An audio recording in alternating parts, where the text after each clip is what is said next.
이 바울은 마음으로는 하나님의 법을 즐거워했지만 육신으로는 자꾸 죄의 법이 자신을 사로잡아가는 것을 늘 경험했습니다. 그런 영적 절망 가운데 있었던 우리에게 복음이 전해진 거예요. 하나님께서 우리를 선택하셨고 우리를 위한 꿈이 있는데 그것은 우리가 예수님의 형상을 닮아가게 하기 위한 그 꿈인 거예요. 지난 주간에 우리 학생들 데리고 마닐라에서 열리는 이 필리핀 코스타 다녀왔는데 첫날 저녁 집회 때 주강사로 오신 목사님이 설교 전후로 찬양을 하나 부르셨는데 저는 처음 들어보는 찬양이었어요. 가사가 이랬습니다. 오 주님 당신은 내 삶 구석구석까지 감찰하시며 나를 응원하시는 분 내 길을 밝혀서 영원한 생명의 길로 인도하시며 나를 격려하시는 분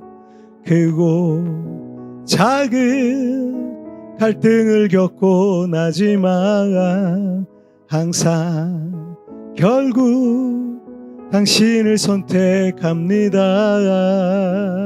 우리는 자주 넘어지고 쓰러지지만 우리 주님께서 나를 이해하시고 살피시고 응원하시고 격려하시고 영원한 생명길로 인도하신다는 거예요. 그래서 신앙생활 속에 우리는 분명 크고 작은 갈등들을 우리가 겪곤 하지만 우리는 항상 어떻게 해요? 결국 당신을 선택하게 된다. 이런 내용이에요. 나는 항상 결국 당신을 선택합니다. 이 가사가 제 마음에 확 와닿는 거예요.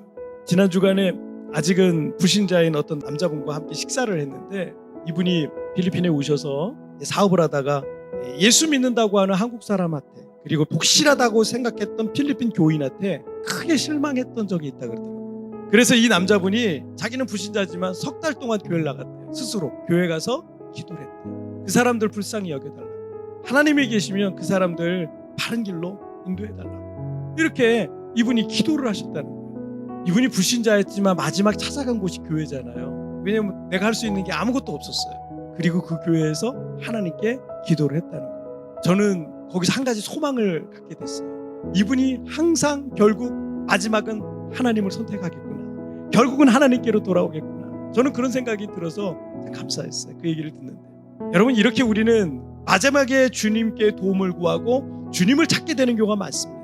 이 찬양의 가사처럼 항상 결국 당신을 선택합니다. 이 가사에 저는 은혜를 받았는데 제가 죄와 실수를 거듭하더라도 마지막에는 결국 제가 주님을 찾고 있었고 항상 결국 주님을 선택하고 있더라고요. 그런데 이 찬양을 그렇게 부르면서 제가 눈물이 조금 나면서 이제 은혜를 받고 있었는데 그때 주님께서 저에게 말씀을 하시는 거예요. 하나님의 메시지가 저한테 오는 거예요. 이런 짧은 문장이 왔어요. 어떤 문장이었냐면 나는 너를 선택했다. 내 꿈은 너야. 이러시는 거예요. 내 꿈은 너야. 나는 너를 선택했고 내 꿈은 너야. 난 너에게 집중돼 있어. 나는 너에게 모든 포커스가 맞춰져 있어요. 내가 실수가 많고 죄가 많지만 주님께서 나를 선택하셨고 나를 향한 꿈이 있는데 오늘 본문에 의하면 내가 예수님을 닮아가도록 인도해 가시겠다는 거예요. 이것이 바로 나를 향한 주님의 꿈이셨던 거예요. 제가 목사로서 교회를 섬기고 있지만 사람들은 교회가 커지고 성도가 많아지고 성전 건물도 크게 짓는 것에 관심이 있지만 하나님의 꿈은요, 우리 한 사람 한 사람이 예수님을 닮아가는 거예요.